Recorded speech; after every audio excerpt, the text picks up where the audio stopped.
Imagine nyo, ano yung itsura ng space nyo nung nag-start tayo? Like very black? Yes, black. Basic lang. Oh, Nagpagay lang ng gamit. So, ready na ba kayo? Yes. Yes.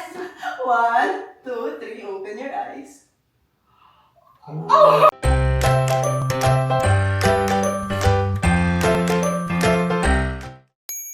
Hi, this is Elle and welcome sa isa na namang makeover. Ang may makeover natin is itong kitchen, living, dining room, and ang owner is si Chris and Jed. Hello! Let's go! Hi! Okay, so, ito yung makeover natin. Yung look and design ng ano namin, plain. Kasi wala po kami dinagdag na decor dito. Nagpasok lang kami ng mga gamit, furniture para maging functional. Pero hindi po sa sense ng design. Wala at all. Kasi wala. So, sabi niya kanina, medyo takot siya sa decor. Traumatic kasi. Sabi ko, teka lang, ba't ako nandito? Pero hindi, kasi important sa kanya is functionality. Ayaw niya ng exage na madaming decor. Yes. Ikaw naman, Ako, gusto niya ng gusto decor. ko ng decor. So, i-balance natin yung takot niya, tsaka yung pagka gusto niya sa decor, tama ba yung ano natin? No, actually, syempre, ang priority naman natin is yung function ng space. Pero in na magandang paraan. Yes. Pwede naman eh. Pwede naman talaga, may ganun. Malalaman natin mamaya kung pwede talaga. Simulan na natin itong makeover. Day 1 itong makeover natin. Ayan na. So, ito, magiging black yung wall na yan. Ito, lalagyan ng cabinet. Konting ayos-ayos. And lunch na! Lunch agad. First day, ano to? Kailangan natin pag-isipan kung ano yung design natin sa wall na yan. So, ito yung peg ko. Makikita nyo ba? Ayan, ganyan. Lower. Lower pa. Ano pa? Ayos na. Puro ulo eh. Ayan eh. Ay! Maulo mo lang eh, no? May camera pala doon. Marami mong sinabi, no? Nagkalat eh. Ito na yung kahoy natin. Ayan na. And, meron na tayong isa. Isa lang. Ito na yan. Bukas na yung iba. Tumikot-tigil. So, yan yung patayo. Then, the rest, meron tayong mga naka-angle, naka-ganyan-ganyan. Then, ipipaint natin yan lahat ng black. Konti pa. Ilang linya pa? Dami pa. Dating naman sa look and design, ano bang gusto nyo? Nagtuturoan sila kung ano na lang kaya gusto ko.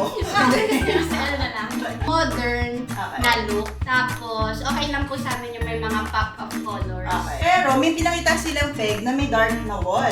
Yes. Na accent. Accent yun. Okay naman. Yes, okay lang sa amin yun. Okay daw, Nakakatakot, Nakakatakot. Tandaan nyo yan, ha? Pagdating sa reveal, walang bawian, ha?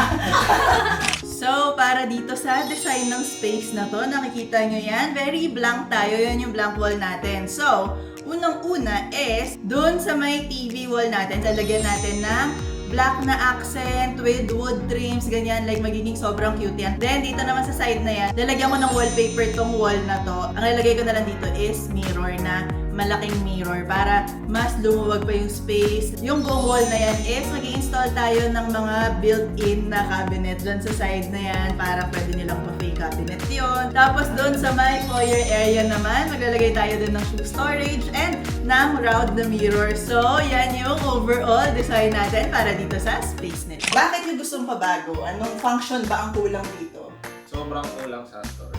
Storage talaga. Yes, storage. Kasi ako po as a baker, ang dami ko pong gamit. Mm, Ingredients. Tapos mga tools. Kalat-kalat siya sa bahay namin.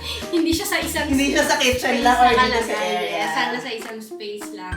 Tapos, shoe storage. Wala po. Isang taon na po kami walang shoe storage. Asan yung sapatos nyo? So, nandito sa kama, sa ilalim ng kama, yung mga slippers panlabas. Okay. Kalat-kalat din po siya Okay. sa bahay. So, yun po yung pinaka-main namin na dalawa. Last day na ng makeover natin ngayon. Ayun no, dami nang nangyari. Pero obviously, ang dami-dami pa natin gagawin. And I can't wait to use Pledge later para maging clean and shiny na nitong space na to after ng kaguluhan na to. Kaya, let's go. Ito na, nakakabit na tong cabinet natin for additional storage. And look, our wallpaper. So, meron akong pa-accent blue lang dito sa wall na yan. So, ayan, Alo, kamusta?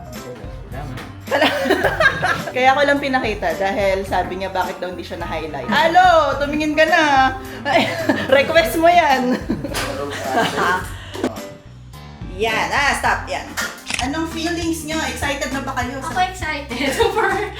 Siya po hindi. Hindi niya alam na nag-apply ako for budget Alam mo takeover. ba, ako ito nito, nag-apply na siya, nag-send siya ng email bago siya nagsabi. Bago ako nagsabi sa kanya. Pero may go signal naman niya na magpatlagay kami story. Hindi lang alam ko Kung kanino. So meron naman palang go signal kahit pa paano. Okay naman, approve pa rin. Yes, may budget na. Yun yung importante doon. Basta may budget. May budget na. At ang budget natin para dito sa makeover na to is 65,000 pesos. Actually, decent na budget yun dahil halos kompleto na yung gamit. Kailangan natin puno yun sa storage. Tsaka kung paano natin papagandahin, tsaka decor. Now, Ayan na. Anong ginagawa mo? mic test. Mic test. Pinubuo na natin yung lamp. Lamp yan! Huwag kang magulo. Ayan.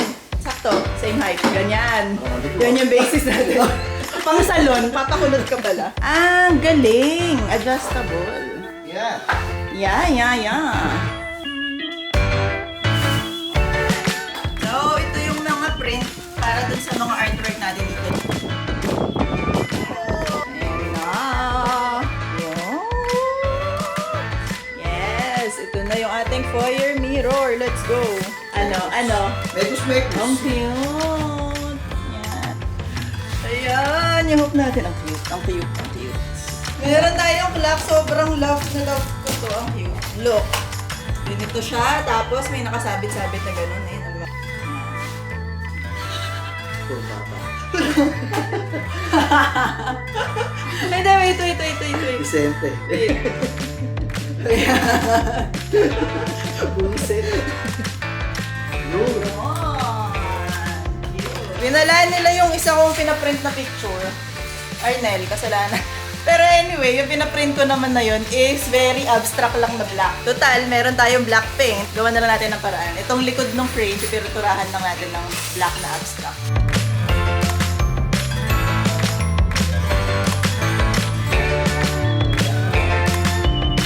Dito naman yung camera ko nandito sa kabila.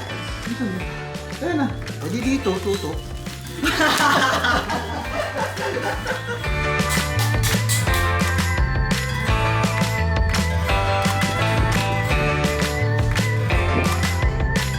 Konting-konti na lang. Ayun na, matatapos na tayo. Sobrang yung cute. Pero syempre, bago tayo mag-tour tsaka mag-reveal, maglinis muna tayo.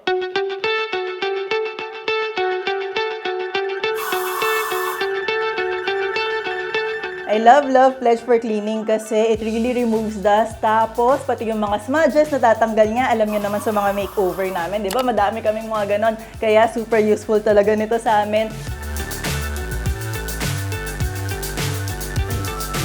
Tapos, nagiging super shiny ng furniture. It's really the best for hard surfaces kasi aside from nalilinis niya talaga, it provides a glossy protective coating nang walang naiiwan na waxy build-up. As in, nakaka-brand new siya talaga ng look ng gamit tulad nitong makeover natin. And I'm so excited para sa tour, kaya alika na! I can't see the end, but we'll see it through.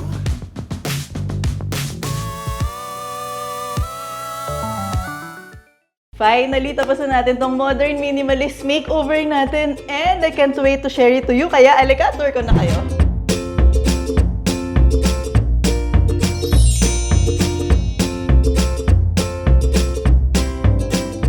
So, pagpasok mo dito sa wall na to, before blank lang to, walang nagaganap. Syempre, kailangan gawin nating mas functional kasi ito yung pinaka-foyer area niya. Kaya, naglagay tayo ng shoe storage dito, ng mirror, and of course, itong cute na hook na sabitan nila ng mga gamit. Tapos, dito naman sa kitchen, sobrang simple lang ng ginawa natin dito sa kitchen niya dahil, actually, maganda na kasi siya, maayos na siya. Pero, ang napansin ko is, itong tuktok nung kitchen cabinet nila, as in, nakatambak lang dyan yung gamit kasi hollow lang yan. So, parang ako, bakit di pa natin i-maximize, nilagyan na natin ng door para meron pa sila ditong extra storage na covered, malinis tignan, hindi mawawala yung space nila dyan. And di ba kanina, shinare ko sa inyo na ginamit natin yung pledge pang linis nitong space. Di ba, syempre, nag-makeover tayo, ang dumi. Ang isa sa favorite na use ko talaga nitong pledge is dito sa mga stainless na appliance like nitong range hood, saka nung stove natin. Kasi, alam nyo naman, I'm sure makaka-relate kayo. Like, ayaw nyo ng mga fingerprint na dumidikit-dikit, di ba, sa mga stainless na appliance natin. As in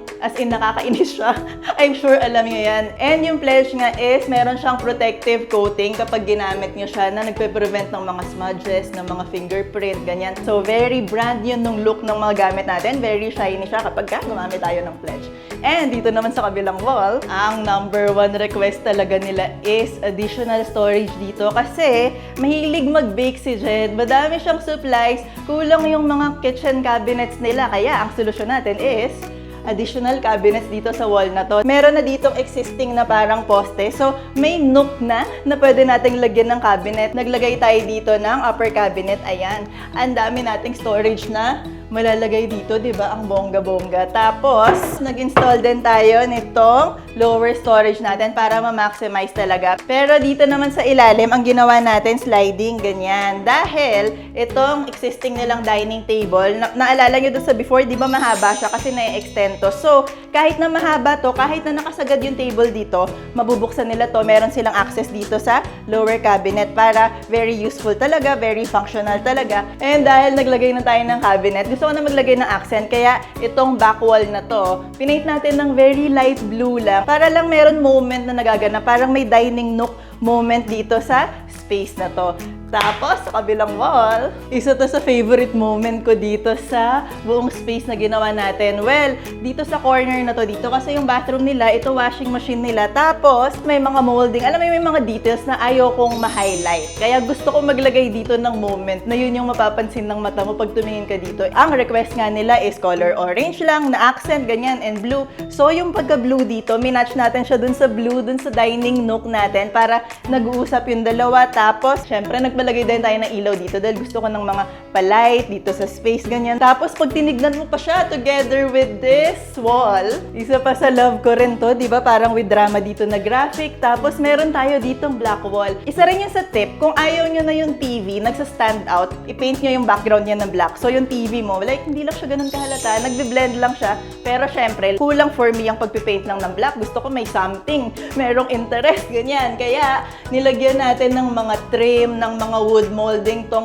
wall na to para magkaroon lang ng texture, ganyan. Dahil nga naglagay tayo ng wood molding, meron na tayong mga palinya-linyang ganon. Ang ginawa natin para matago yung wire is itong isang linya pababa is plastic molding. Yung dinadaanan ng wire, kaya nandyan na, nakatago na dyan yung pangsaksakan ng TV. So, ito yung isang wall natin na nilagyan natin ng wallpaper. Di ba meron tayo dun sa foyer? Very simple pattern, very simple na texture. Like, hindi loud, pero hindi boring. Like, nagkakaroon ng something, nagkakaroon ng interest. At the same time, syempre, meron tayong pa mirror dito dahil actually sa buong space, parang wala silang full-length mirror. Tapos parang feeling ko, wala namang nagaganap dito sa wall na to. Parang gusto ko maglagay ng mirror para mas lumaki yung space, mas maging maaliwalas. Tapos at the same time, useful siya, sobrang nice. And syempre, meron tayong pa-lamp dito sa corner dahil gusto kong yung ilaw niya may pa-highlight ng ganun dun sa corner natin, dun sa black wall, dito sa wallpaper. Sobrang cute din. Meron tayong nilagay na clock dito. Instead of putting like mga artwork sa wall, ganyan. Like, gusto ko lang maglagay ng mga functional na mga decor dito sa space natin. And, ito namang sofa nila, ito na yung existing nila. Like, nung tinanong ko nga sila, ano bang gusto yung peg? Ano yung decor? Parang, basta yung bagay dun sa navy blue na sofa namin. Yan, like, yun yung sinabi talaga nila. So, sobrang ganda niya. Actually, sleeper sofa to. Sobrang ganda ng pagka-rich blue niya. Sobrang cute. And, syempre, ang na-request nga nila na accent is orange, which is perfect na complementary with this color. Kaya, naglagay tayo ng mga accent throw pillow with, syempre, yung mga black accent natin. Like, very graphic din. Like, na-complete niya talaga tong look ng makeover natin.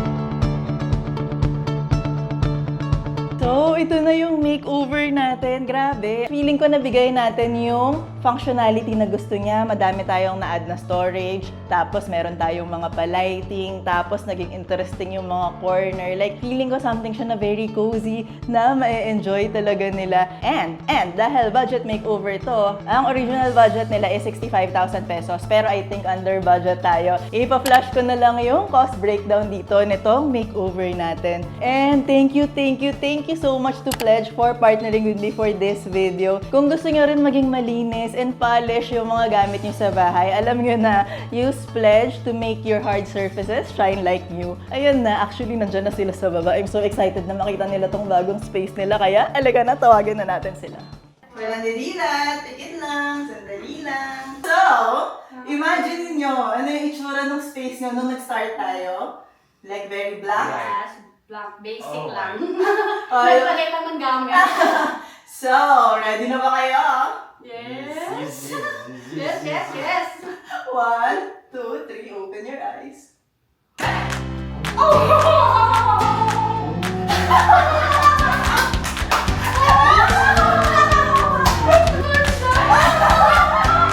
Go ahead! Tuloy kayo sa bahay niyo. Ganda. Kasi hindi ito yung unit namin. Yan! Ay, ang ganda nung nalagyan ng TV natin, Vic. Ang saya niya. Akala ko wala siya reaction sa kita, pero may mas reaction ba siya kaysa sa akin? So ano ang favorite niyo? Sa lahat ng ikaw? Ilang top 1, 5? Ang dami Sige. Gano'n ka? Yung cabinet, yung storage. Inuman na yan lahat. Ikaw, anong Ang favorite yung mo? wallpaper. Ano? Oh, pretty. And ito, actually. Okay, feel nyo na. Feel Parang nyo tayo na. nag-vlog. May pasilip siyang ganyan. Okay, anong masasabi natin? Thank you so much. At wait, ang good news, under budget tayo. Oh, under budget. I-apply din po namin yung iba ko. Let's talk about the next room. May next room na agad eh, makakatapos na. Yay! Success! Opo, super. Happy